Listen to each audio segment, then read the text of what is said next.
Sugih tanpa bondo kalian sudah paham. Jadi kekayaan, kaya tapi tanpa ada harta yang berlimpah.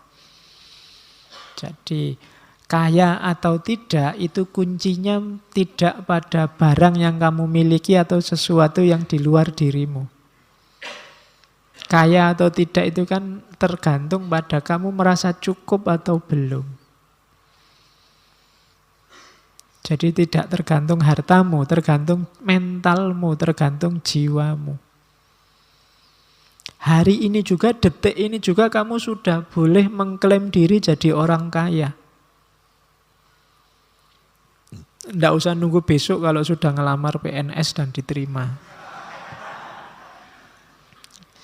Jadi itu rasa kok, oh saya sudah kaya kok Pak, saya mau apa-apa sudah cukup. Tidak harus utang-utang ke yang lain. Wong saya butuh saya sehari paling kopi sak gelas, rokok 2 batang, kemudian sing penting ada makanan apa saja masuk. Kalau tidak ada ya nebeng temen yang masak. Misalnya, saya tidak butuh, sehari tidak makan saya tidak apa-apa Pak. Misalnya itu. Jadi saya tidak butuh apa-apa lagi dalam hidup. Itu sudah jiwa yang kaya itu.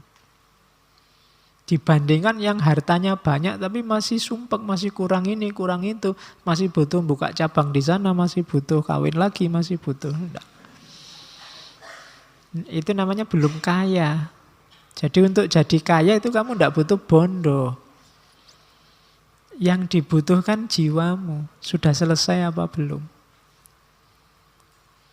Jadi itu rumus pertama. Yang kedua, digdaya tanpa aji. Digdaya tanpa aji itu antara lain itu. Ajinipun inggih boten sanes namung aji tekad, ilmunipun ilmu pasrah, rapalipun adiling Gusti.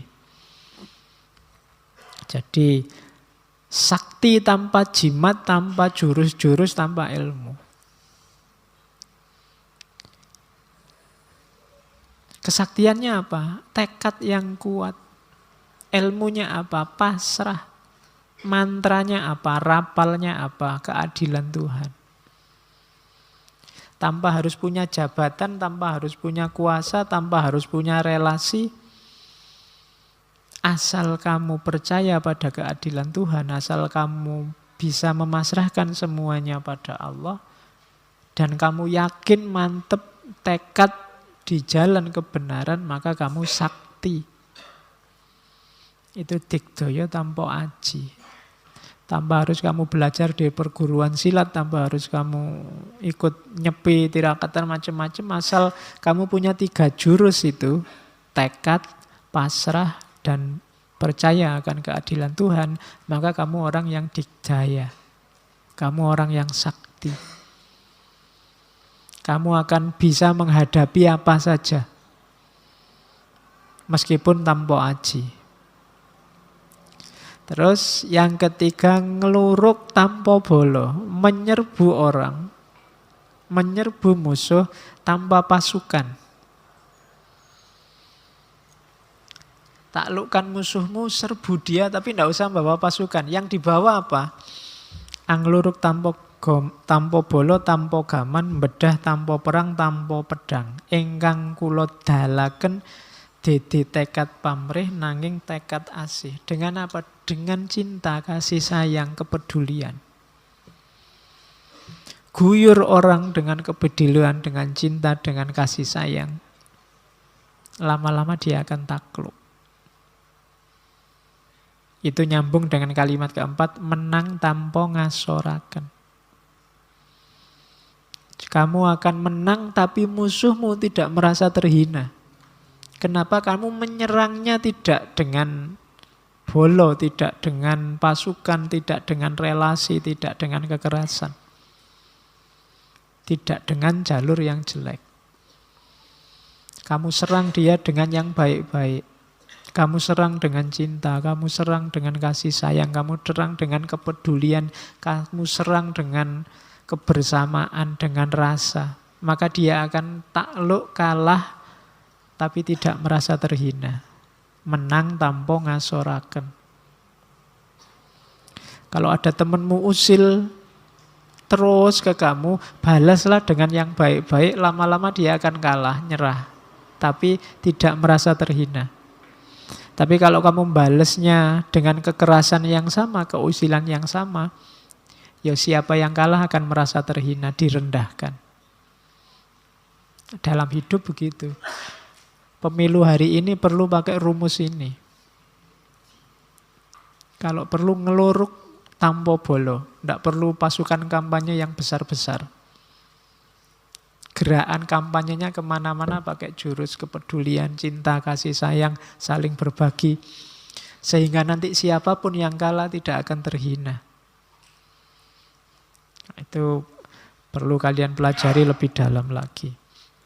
Kalau ini ada di makam bagian kanan kelihatannya. Sisi makam yang kanan. Jadi terima mawi pasrah, suwung pamrih tebih ajrih, langgeng tan ono susah, tan ono seneng, anteng manteng sugeng jeneng. Itu. Terima mawi pasrah itu ikhlas dan menerima apapun yang terjadi. Kalau pakai kalimatnya Susro Kartono, ikhlas marang opo sing wis kelakon, terima opo kang dilakoni, pasrah marang opo kang bakal ono. Ikhlas pada apa yang sudah terjadi. Yang sudah terjadi ya sudahlah, tidak apa-apa. Terima opo kang dilakoni, menerima apapun yang sekarang sedang terjadi. Dan pasrah terhadap apapun yang nanti akan terjadi. Yang sudah terjadi ikhlaskanlah, yang sedang terjadi terimalah, dan yang akan terjadi pasrahkanlah. Itu kuncinya hidup. Terima, mawi, pasrah. Untuk ke sana kita butuh suwung pamrih tebih ajrih. Dua hal yang harus kita perhatikan, hati-hati, tidak boleh ada pamrih, tidak boleh ada ajrih. Ajrih itu ketakutan-ketakutan. Kenapa ada orang korupsi? Karena dia takut miskin, takut tidak bisa mungkin ngasih nafkah keluarganya sesuai yang diinginkan, takut. Ada ketakutan-ketakutan. Kenapa mahasiswa sampai ujian nyontek? Takut tidak lulus. Takut IP-nya jelek, takut DO, takut. Ketika orang takut, dia tidak akan bisa ikhlas, tidak akan bisa pasrah. Masih ada banyak ketakutan. Apalagi ada banyak pamrih. Pamrih itu ya keinginan selain Allah. Kalau ikhlas itu kan satu-satunya yang diinginkan hanya Allah. Selama masih ada pamrih dan masih ada ajrih, orang tidak bisa ikhlas mempersembahkan segalanya hanya demi Allah saja. Suwung pamrih tebih ajrih. Kalau sudah bisa dua yang atas, maka langgeng. Tan ono susah, tan ono seneng. Hidupmu akan mutmainnah, stabil. Jadi tidak susah, tidak senang. Akhirnya apa? Kalau hidup yang stabil itu anteng, manteng, sugeng, jeneng. Kalian akan tenang, fokus, sejahtera, sugeng, senang, bahagia, dan jeneng. Jeneng itu bertahta, bermartabat. Jadi kalian bisa ikhlas pasrah, kemudian tanpa pamrih, tanpa ada apapun yang ditakuti, maka akhirnya hidupmu akan stabil, mutmainnah, jelasnya hidupmu akan tenang, fokus, sejahtera, dan bermartabat.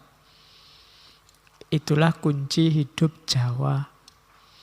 Jadi tidak kemerungsung, bukan kompetisi. Bukan siapa yang lebih maju duluan. Tapi tentram bareng-bareng, sejahtera bareng-bareng. Diawali dari suwung pamrih tebih ajrih. Semua dharma, semua kebaikan dijalankan tanpa ada alasan apa-apa selain bahwa itu baik dan itulah yang diinginkan oleh Allah. Itu falsafah hidupnya.